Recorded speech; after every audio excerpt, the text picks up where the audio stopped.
आज हमनी के संदेश बा वर्तमान आ भविष्य के महिमा। हमनी महिमा पर आधारित एगो श्रृंखला पर काम करत बानी। एह श्रृंखला के प्रेरणा ओह वचन से मिलल बा जवन प्रेरित पौलुस कहलन।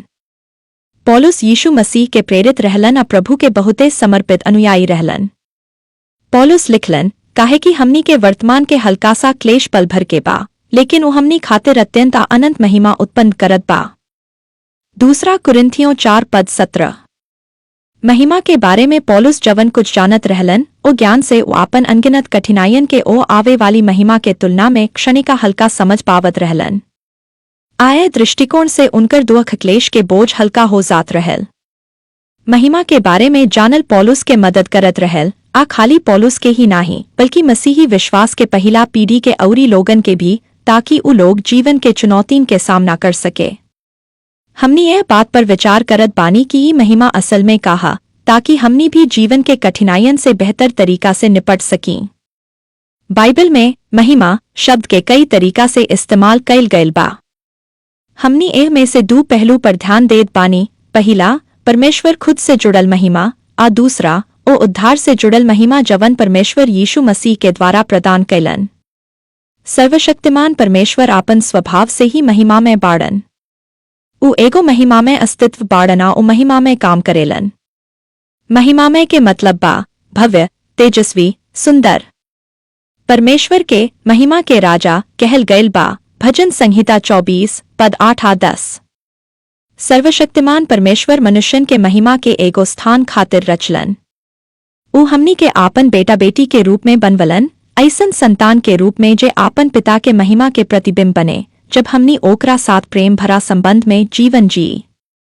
परमेश्वर मनुष्यन के एक क्षमता के साथ बनवलन कि हमनी ओकरा आपन भीतर ग्रहण कर सकी, कि वो हमनी के भीतर वास करे, उनकर आत्मा, उनकर जीवन, उनकर महिमा, आ फेर आपन जीवन जिए के तरीका से संसार के सामने ओकरा प्रकट करी, मतलब ओकर संप्रेषणीय गुणन के द्वारा ओकर महिमा के दिखाई। एह सब के नतीजा ई होला कि महिमा, आदर आ स्तुति फिर से परमेश्वर के ओर लौट जाला। मत्ती 5:16। लेकिन सभे मनुष्य पाप के द्वारा परमेश्वर से स्वतंत्र होखे के चुनाव कैलन, आ ए कारण से हमनी ओ सृजित महिमा में स्थिति से कट गईनी, जहां हमनी परमेश्वर पिता के महिमा के प्रतिबिंब बने वाला बेटा बेटी रहल बानी। रोमियो 3:23। यीशु मसीह है संसार में यह उद्देश्य से आइलन की पाप खातिर बलिदान बने, ताकि हमनी खातिर रास्ता खुलेया हमनी फिर से ओ महिमा में स्थिति में बहाल हो सकी, विश्वास के द्वारा उन्हीं के माध्यम से। इब्रानियों 2:9-10, इब्रानियों 2:14-15, पहला पत्रस 3:18। महिमा के एगो वर्तमान पक्ष भी बा। जब हमनी यीशु मसीह के उद्धारकर्ता आ प्रभु के रूप में आपन जीवन सौंप देत पानी, तो परमेश्वर आपन आत्मा आ जीवन के द्वारा हमनी के भीतर वास करेलन, मतलब आपन महिमा हमनी के अंदर स्थापित करेलन। फिर वो आपन महिमा में सामर्थ्य के द्वारा हमनी के भीतर काम करेलन, ताकि हमनी ऐसन जीवन जिए के सामर्थ पाई जवन ओकरा भावे, आ हमनी के ओ सब में फिर से बहाल करे जवन ओ हमनी खातिर ठहरवले बाड़न, अर्थात ऐसन बेटा बेटी बने के जवन यीशु के समान होखे। यीशु परमेश्वर के परिवार खातिर आदर्श स्वरूप बाड़न। रोमियो 8:29। दूसरा कुरिन्थियों 3:18 कहेला, हम सभे जिनकर चेहरा से पर्दा हट गयल बा, प्रभु के महिमा के प्रतिबिंब बनत ओही स्वरूप में बदलत जात बानी, महिमा से महिमा तक, ई प्रभु के आत्मा के ओर से होत बा। महिमा के एगो भविष्य के पक्ष भी बा। यीशु मसीह के दूसरा आगमन पर हमनी के शरीर कब्र से उठावल जइहन आ महिमा में बनावल जइहन, अमर आ अविनाशी, ताकि हमनी फिर से धरती पर जीवन जिय सकीं। ओ समय नया आकाश आ नई पृथ्वी में स्वर्ग आ धरती एक साथ मिल जइहन। फिलिप्पियों 3:21 कहेला, हमनी आपन उद्धारकर्ता प्रभु यीशु मसीह के आवे के बाद जोहत बानी। उ हमनी के ई दीन देह के बदल के आपन महिमा में देह जैसन बना दीहन, ओही सामर्थ से जवन से उ सब कुछ आपन अधीन कर सकेले। रोमियो 8:21 में लिखल बा, पूरा सृष्टि ओ दिन के प्रतीक्षा करत बा, जब भी परमेश्वर के संतानन के साथ मृत्यु आ नाश से मुक्त हो के महिमा में स्वतंत्रता में प्रवेश करी। प्रकाशित वाक्य 21:1-5 में लिखल बा, हम नया आकाश आ नई पृथ्वी देखनी। आ परमेश्वर खुद आपन लोगन के साथ वास करीहन। ओ उनकर सभे आंसू पोंछ दीहन, ना मृत्यु रही, ना शोक, ना रोना, ना पीड़ा, काहे की पहलहन बातन के अंत हो गयल। महिमा के पूरा अर्थ समझे खातिर ही जानल जरूरी बा कि ई संसार आपन वर्तमान हालत में वैसन नाही बा जैसन परमेश्वर ओकरा बनावे के चाहत रहलन। ई पाप के कारण बिगड़ गयल बा, जवन के शुरुआत पहला मनुष्य के पाप से भयल। रोमियो 5:12 कहेला, ऐसे जैसे एक आदमी के द्वारा पाप संसार में आयल आ पाप के द्वारा मृत्यु आयल, ओही तरह मृत्यु सभे मनुष्यन में फैल गयल, काहे कि सभे पाप कैलन आ एह तरह सब कुछ पुरान होके आ नाश होके लागल। एह के परिणाम ई भयल की पाप आ विनाश से प्रभावित एह संसार में जीवन कठिन हो गयल बा। एह संसार में आसान आ बिना समस्या के जीवन के कोई सच्चाई नाही बा। कोई भी आदमी समस्या से बच नहीं खे सकत, छोटी होखे चाहे बड़ी। यीशु खुद कहलन, एह संसार में तोहनी के क्लेश, परीक्षा, संकट आ दुख मिली। यूहन्ना 16:33। हमनी सभे के एह पतित संसार में जीवन के चुनौतीन के सामना करे के पड़ेला। आदमी सब कुछ सही करे तबहू हालत बिगड़ सकेला, लेकिन आदमी ये सीख सकेला कि जीवन के समस्या से कैसे निपटे आ ओ में से कैसे गुजरल जाए। बाइबल, खास करके नया नियम, ई सिखावेला कि कठिनाइयन के बीच मुक्ति पावे के रास्ता समस्या से बाहर निकले में नाही, बल्कि नजरिया बदले में बा। पौलुस जब आपन परेशानियन के तुलना आवे वाली महिमा से कैलन, ओकरा बाद कहलन, हमनी आपन नजर ओह चीजन पर टिकावत बानी जवन देखाई नाही देत।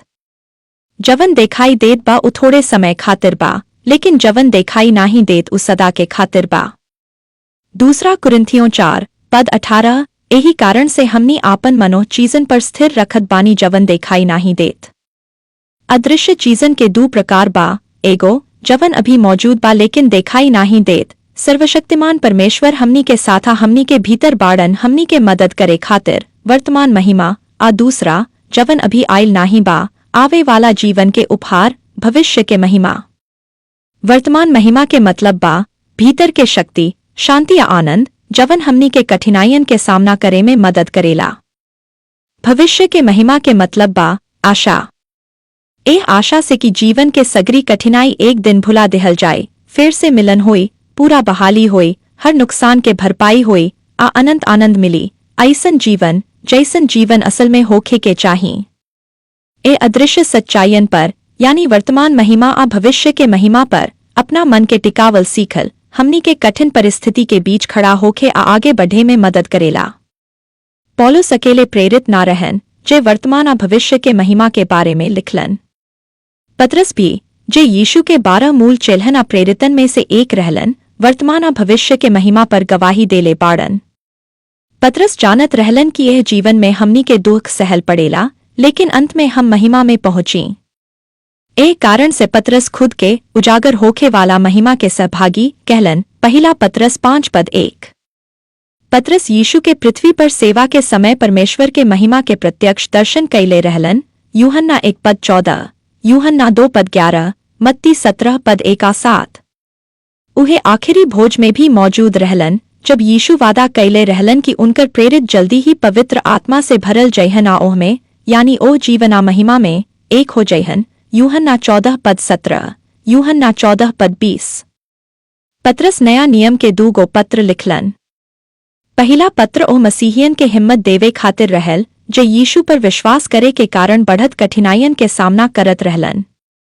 दूसरा पत्र पतरस के मृत्यु से ठीक पहिले लिखल गयल ताकि मसीही लोग ओ शिक्षा के भुला ना दे जे पतरस औरी प्रेरितन देले रहलन। ए दोनों पत्रन में पतरस महिमा के विषय में कई शक्तिशाली वचन लिखलन। पतरस लिखेलन, परमेश्वर के दिव्य सामर्थ हमनी के ओ सगरी चीज दे चुकल बा जवन धर्मी जीवन जिए खातिर जरूरी बा ताकि हम ओकर महिमा आ भलाई में भागीदार बन सकीं। ओही तरह परमेश्वर हमनी के महान आ अनमोल प्रतिज्ञा देले बाड़न ताकि ओ प्रतिज्ञा के द्वारा हम संसार के नाशकारी लालसा से बच सकीं आ ओकर दिव्य स्वभाव में सहभागी बन सकीं। दूसरा पत्रस 1:3-4। परमेश्वर अपना महिमा यानी वर्तमान महिमा, आत्मा आ दिव्य स्वभाव हमार भीतर बांट के हमनी के एह जीवन जिए के सामर्थ देले बाड़न ताकि हम उहा के महिमा प्रकट कर सकीं। आ उहा के महिमा में काहे कि हम उहा के बेटा आ बेटी बानी, हम संसार में फैलल सड़ना भ्रष्टता से बचावल जाएब यानी भविष्य के महिमा। पतरस लिखेलन, थोड़ा समय दुख सहला के बाद उहे परमेश्वर जे हमनी के अपना अनंत महिमा में सहभागी होके खातिर बुलवले बाड़न खुद हमनी के पूरा करीहन हमनी के वैसन बनाईहन जैसन हमनी के होखे के चाही। पहला पत्रस 5:10। यीशु आ पौलुस के तरह पत्रस भी बुझत रहलन कि पाप से बिगड़ल संसार में कठिनाई जीवन के अलग ना हो सके वाला हिस्सा बा, लेकिन ये कठिनाई अस्थाई बा। आ परमेश्वर हमनी के हर परेशानी से बाहर निकाली हन। पत्रसी भी जानत रहलन कि आखिरकार हमनी के पूरा तरह से महिमा में बनावल जाए, आ हर क्षेत्र में पूरा बहाली होई, जैसन परमेश्वर शुरू से हमनी के बने के ठहरव ले रहलन। यहा पूरा शब्द के यूनानी मतलब बा पूरी तरह से तैयार, संपूर्ण सिद्ध। जब हम यह बात पर सोचत बानी कि परमेश्वर जे असीम आ अनंत बाड़न सीमित आपतित मनुष्यन से कैसे संबंध रखेलन, तो शब्द कम पड़ जाला। एक कारण से बाइबल परमेश्वर के स्वभाव आ उहा के साथ हमार संबंध समझावे खातिर रूपक के इस्तेमाल करेला। जैसे परमेश्वर खुद के चरवाहा कहेलन आ उहा के लोग भेड़न के रूप में बतावल गयल बा। भजन संहिता 103, यिर्मयाह 34:11-12 आदि। ई बात प्राचीन मसीहियन खातिर बहुत गहर अर्थ रखत रहल, काहे कि ओ समय इसराइल में भेड़ा चरवाहा आम रहलन। भेड़ भोजन, कपड़ा, व्यापार आ बलिदान खातिर इस्तेमाल होत रहल। भेड़ बहुत निर्भर प्राणी होले जे जल्दी भटक जाला आ जेकर सुरक्षा आ भोजन जरूरी होला। चरवाहा भेड़न के देखभाल करेला, ओ लोग के हरा भरा चरागाह पानी तक ले जाला, भटके से बचावेला आ हिंसक जानवरन से रक्षा करेला। भेड़ के जीवन पूरी तरह ओ चरवाहा पर निर्भर रहेला जे ओकर देखभाल करेला। एगो अच्छा चरवाहा होखे के मतलब रहल भेड़ सुरक्षित होखे, पोषित होखे आ चैन से रहे। इसराइल के भविष्यद्वक्तन आवे वाला उत्तम चरवाहा मसीहा के बारे में लिखलन। देख, प्रभु संपूर्ण महिमा में सामर्थ के साथा रहल बाड़न। उहा चरवाहा के तरह अपना झुंड के चराई हन। उहा मेमना के अपना बाह में उठाई हन, अपना छाती से लगा के राखी हन। यशायाह 40:10-11। जब यीशु पृथ्वी पर रहलन तब उहा खुद कहलन, मैं अच्छा चरवाहा हई। अच्छा चरवाहा अपना भेड़न खातिर अपन प्राण दे देला। यूहन्ना 10:11। पत्रसी वचन यीशु के मुंह से सुनले रहलन, आ क्रूस पर उहा के प्राण देवे के साक्षी भी रहलन। ओ लोग खातिर जे भेड़न के तरह भटक गयल रहल, हम सब अपनापन रास्ता खो लेहले रही, आ प्रभु हम सब के अपराध उहा पर डाल देहलन। यशायाह 53:6। पत्रसी भी सुनले रहलन कि यीशु खोई हुई भेड़ के दृष्टांत सुनवले रहलन, जेकर खोज चरवाहा तब तक करत रहल जब तक ऊ भेड़ मिल ना गयल। क्रूस से पहले 3 साल से ज्यादा समय तक के सेवा में यीशु के अक्सर पापियन आकर वसूलन, रोम खातिर कर वसूले वाला यहूदी के साथ उठे बैठे खातिर आलोचना झेले के पड़ल। जब यीशु जक्कई नाम के धनवान कर वसूल के घर मेहमान बनलन तो उहा कहलन, मनुष्य के पुत्र ओह खातिर आयल बाड़न जे खो गयल बा, ताकि ओकर खोज करे आ ओकर उद्धार करे। लूका 19:10। एक औरी मौका पर जब धार्मिक अगुवा शिकायत करत रहलन कि यीशु अपवित्र लोगन के साथ संबंध रखेलन आ खाना खातेलन, तो यीशु कई गो दृष्टांत सुनवले रहलन, जिनमें से एक खोई हुई भेड़ के दृष्टांत रहल। यीशु पूछलन, अगर कवनो चरवाहा के 100 भेड़ होखे आ ओहमे से एक भटक जाए तो चरवाहा का करी? यीशु के सुने वाला लोग खातिर जवाब साफ रहल। चरवाहा 99 भेड़न के ओही जगह छोड़ दी जे भटकल ना बाड़न, आ खोई हुई भेड़ के खोज करी जब तक कि ऊ मिल ना जाए। फिर वो आपन दोस्त आ पड़ोसी लोग के बुला के खुशी मनाई। यीशु के मतलब ही रहल कि जब कवनो खोया हुआ पापी मन फिरा के परमेश्वर लगे लौटेला तो स्वर्ग में ऐसने खुशी होखेला। यीशु ही भी सिखवले रहलन की भेड़ चाहे मालिक से खो जाओ तबू ओकर कीमत कम ना होखेला, लेकिन ओकर उद्देश्य यानी ओकर मूल्य चरवाहा खातिर तब पूरा ना हो पावेला जब भेड़ खो गयल होखे। ठीक ओही तरह जे लोग पाप में खो गयल बाड़न उ आपन सृजित उद्देश्य से भटक गयल बाड़न, यानी पिता परमेश्वर के महिमा के प्रतिबिंब बने वाला पुत्र आ पुत्री होखे के उद्देश्य से। पत्रस आपन पहला पत्र में प्रभु यीशु के हमार विश्वासयोग्य सृजनहारा हमार चरवाहा बतवले बाड़न। पहला पत्रस 4:19। यीशु परमेश्वर के अवतार बाड़न। ऊ हमार विश्वासयोग्य सृजनहारा चरवाहा बाड़न। उहा हमनी के एगो उद्देश्य खातिर बनवले बाड़न, परमेश्वर के पुत्र आ पुत्री बने खातिर, जे प्रेमपूर्ण संबंध में रहल करत उहा के महिमा के प्रतिबिंबित करें। जब हम उहा के उद्देश्य के छोड़ देहनी तब उहा स्वर्ग छोड़ के धरती पर आइलन हमनी के खोजे आ बचावे खातिर। उहा मानव रूप धारण कैले रहलना हमार पाप खातिर बलिदान बने खातिर एह संसार में जन्म लहलन।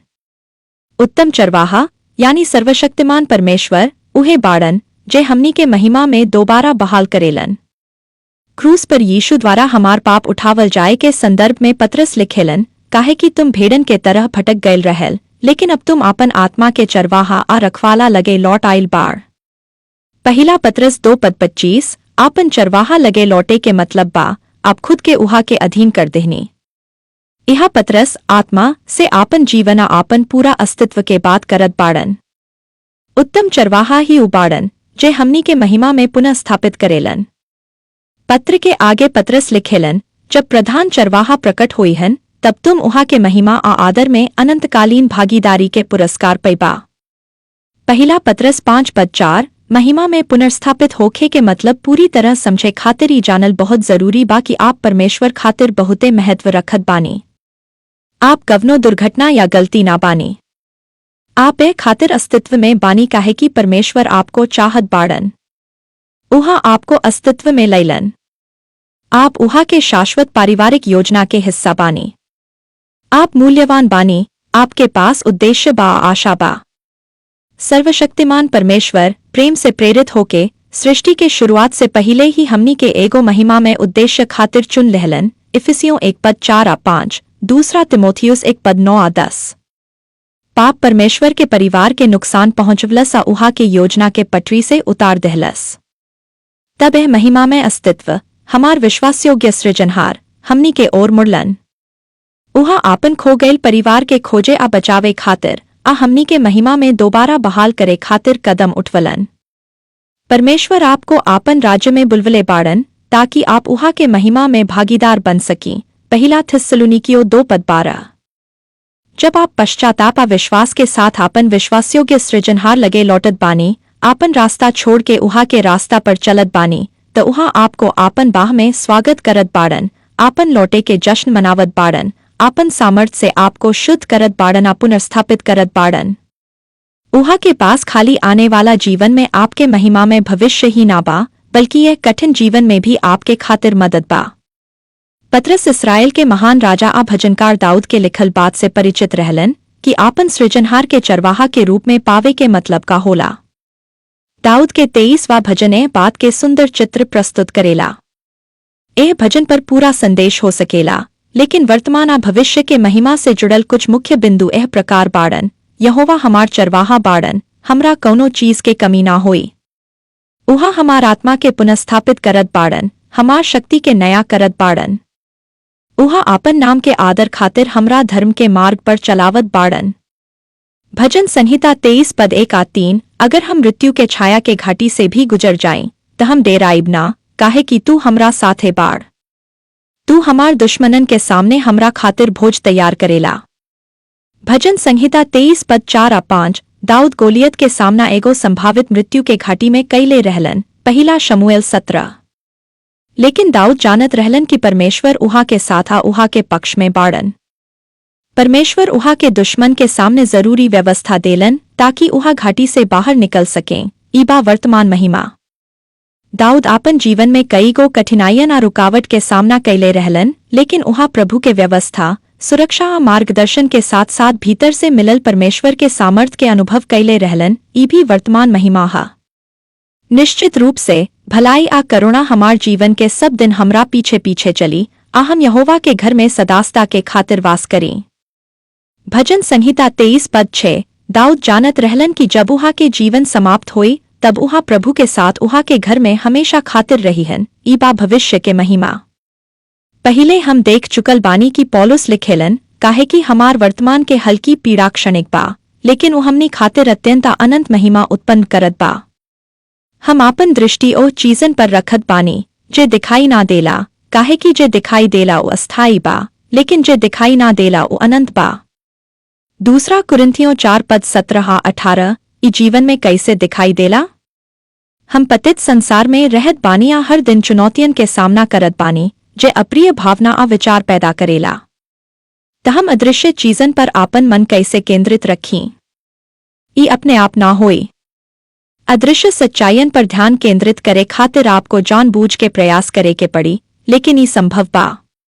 आपको खुद से बात करना सीखल पड़ी, आ सत्य के याद दिलावल पड़ी। आपन मुंह के माध्यम से आपन मन के नियंत्रित करी। याकूब 3:2-3। आप कुछ और सोच के कुछ और बोल ना सकीं। खुद के याद दिलाएं कि आपन सृजनहार ही आपन चरवाहा आ उद्धार करता बाड़न। खुद के याद दिलाएं कि आपन सृजनहार आपको वापस ले आवे खातिर कतना दूर तक गईलन। उहा आपको मूल्यवान समझेलन आ आपको चाहेलन। खुद के याद दिलाएं कि जे आप देखत बानी वो अस्थाई बा, आ परमेश्वर के सामर्थ्य से ई जीवन में या आने वाला जीवन में बदले जा सकेला। उहा आपको मंजिल तक ले जाए खातिर मार्गदर्शन करी हन। ई भी याद दिलाएं कि चरवाहा खाली आपके साथे ही ना बाड़न, वो महिमा में अस्तित्व आपके भीतर भी बाड़न, ताकि आपको सामर्थ्य सहायता दे सकें। उहा आपको थामे रही हन। उहा आपको आने वाला जीवन के महिमा तक पहुंचाई हन। आप उहा पर भरोसा कर सकी, जेकरा हाथ में आपने आपन जीवन सौंप दिहल बा। पतरस आपन सुनने वाला लोग से कहलन की परिस्थिति चाहे जैसन भी होखे, परमेश्वर के सामने धर्मपूर्वक जीवन जिया। उहा ओ लोग के हिम्मत देलन, सही काम करत रहो आ आपन विश्वासयोग्य सृजनहार परमेश्वर पर भरोसा रखो, काहे कि उहा कभी भी तुम्हें निराश ना करी हन। पहला पतरस 4:19। आप परमेश्वर उत्तम चरवाहा लगे पुनः स्थापित कैल गैल बानी। चरवाहा यीशु आपको महिमा में बहाल करत बाड़न, कुछ ए जीवन में आ बाकी आने वाला जीवन में। ए सच्चाइयन के अपने बारे में आ परमेश्वर के साथ अपने संबंध के बारे में बार बार बोलत रहीं, जब तक कि ये सच्चाइयां आपके देखे या अनुभव करे वाला हालात से भी ज्यादा वास्तविक ना लगने लगें। प्रभु आप सब पर आशीष बरसावे। आमीन।